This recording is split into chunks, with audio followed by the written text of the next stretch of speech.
Drummond. Thank you very much, Madam Deputy Speaker, and apologies to you for asking you to figure out the lack of difference between the housing numbers.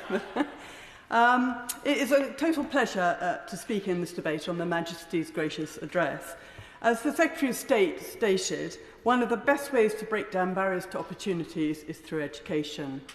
Outside parenting, teachers in our schools are crucial to providing life skills that ensure that people from more disadvantaged backgrounds can break through any barriers. It enables them to do whatever they want to do with their lives. As the Sutton Trust said, a young person's future outcomes should not be determined by their background or economic circumstances. Boosting social mobility through education is the way we get talented young people to develop their ideas and improve the world for all of us. So changing the education system to make sure it works for everyone is one of the reasons why I got involved in politics.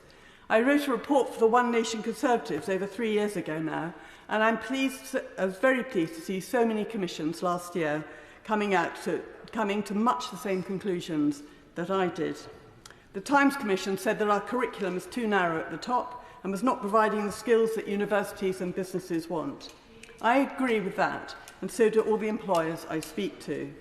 So that's why I am so pleased with the Prime Minister's announcement about the Advanced British Standards, that though I've made my views clear on the title, I do think we need to change it.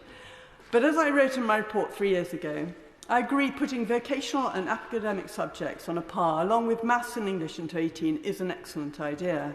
And we're not talking about everyone doing maths A-level, but functional maths that might be related to the vocational subject or to life in general.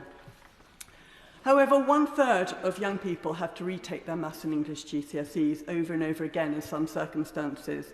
And I've talked to young people about this, and it's very dispiriting, and it is a blight on their education.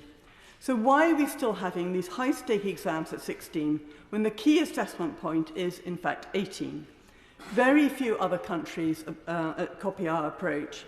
We should gear the system to assess at 18, get the curriculum right, and remove the barriers of GCSEs.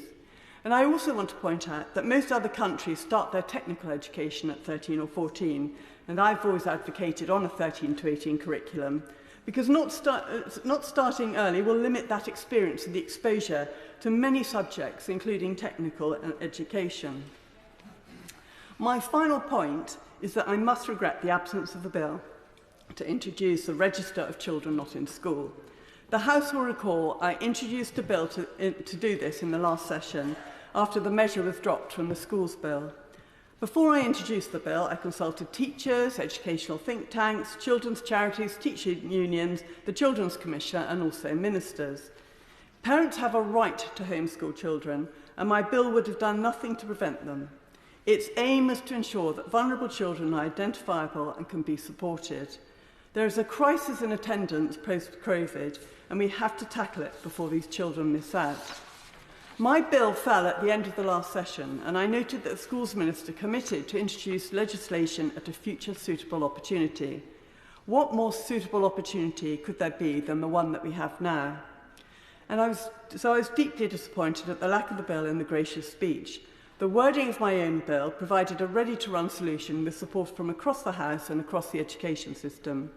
I would urge ministers to look at this again, and in the meantime, I will continue to look at ways of getting this much-needed register in place.